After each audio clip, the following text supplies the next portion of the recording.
every day.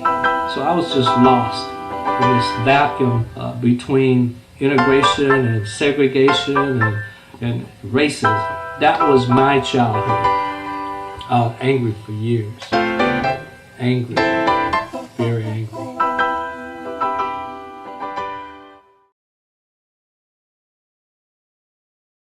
It really saddens me when we're not allowed to express that pride in being black, and that if you do, then it's considered anti-white. No, you're just pro-black, and that's okay. The two don't go together. Because you celebrate black culture does not mean that you don't like white culture or that you're putting it down. It's just taking pride in it.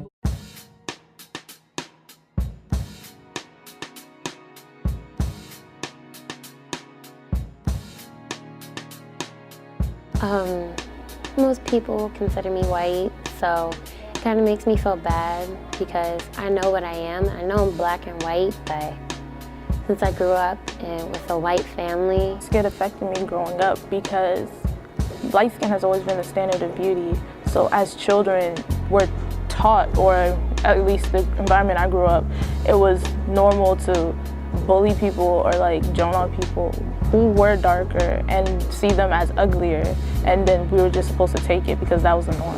Hard because you're either white or you're black or you're neither. You won't be counted as mixed in most like tests that you take for if you're like doing ACTs and SATs. You can't be counted as both. You'll be probably counted as one of them. And for me, I'd be counted as white because of what my skin tone looks like, not because of how I act or what my hair looks like or what I was brought up to be like. The light slaves were house slaves, and then the dark slaves were in the field, and etc. So for young people to be dragging that into this century and this year, they're trying to achieve this status of elitism where they're born into a status that they don't really deserve, and I don't feel like that's right.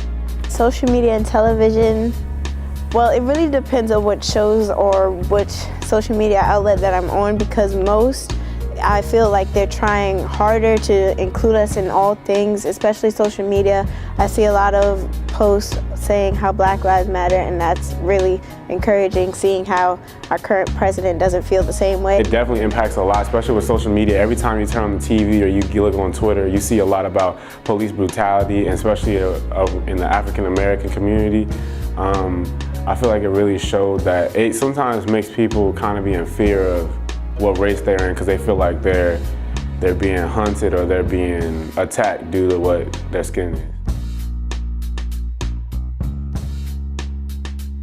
Whitewashing in history is basically erasing people of color from historical events, major historical events. We understand whitewashing is a methodology or practice that is used to present the ideology of those individuals who's controlling the society.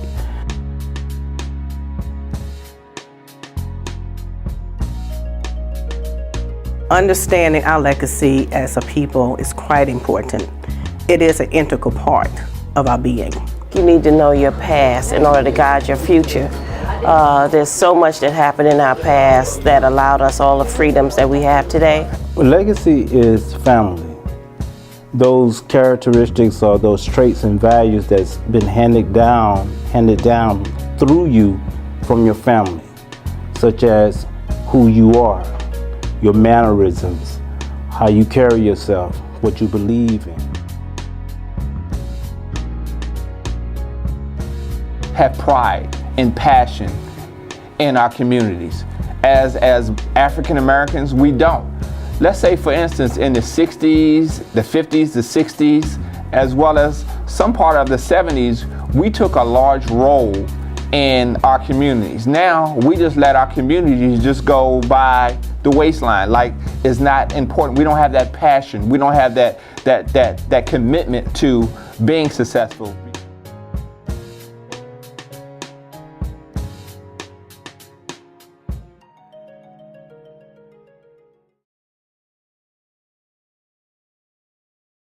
People want to be black until it's time to be black, and that's a big problem.